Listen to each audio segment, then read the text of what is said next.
Davam edirik sizlə. Müəllimə, iri sənaye mərkəzləri yaxınlığında yerləşən və onlarla təsərrüfat cəhətdən sıx əlaqədar olan məntəqələr necə adlanır? Peyk şəhərlər mənim. Bəli, peyk şəhərlər. Sonra, müəyyən bir sahədə mütəxəssisə ehtiyacın azalması ilə yaranan işsizlik növü hansıdır? Struktur işçidir. Struktur olacaq. Yaponiya bir millətlidir, yoxsa Polşa? Hər ikisi. Hər ikisi. Polşanın paytaxtından keçən çayın mənsəbi Visla çayıdır, o da Baltik dənizə tökülür. Baltik dənizi olacaq, doğrudur. Avropada Roman, German, Slavyan dil qruplarının heç birinə aid olmayan xalq hansıdır?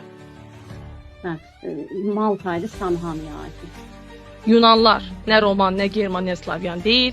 Albanlar heç birinə aid deyil. Albana aiddir. Aha. İqlu hansı xalqın ənənəvi evi sayılır? İqlu. Hə, İqlu Vigvam Şimali Amerikada xalqların, Eskimosların. Eskimozlar olacaq.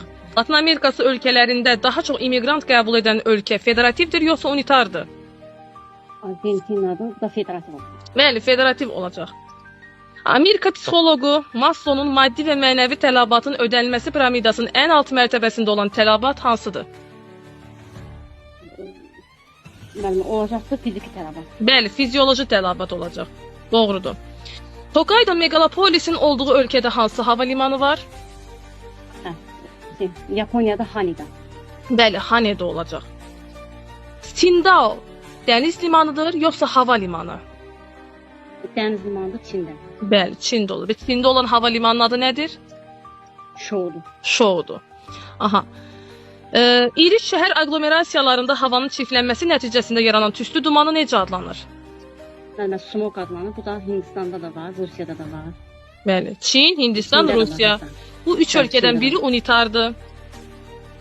Çin unitardır. Bəli, Çin unitardır. Doğrudur. Sonra orta inkişaf səviyyəsinə aid olan neytral dövlət hansı dil qrupuna aiddir? İrlandlardır. Bu da Kelt qrupunun hissəsinə.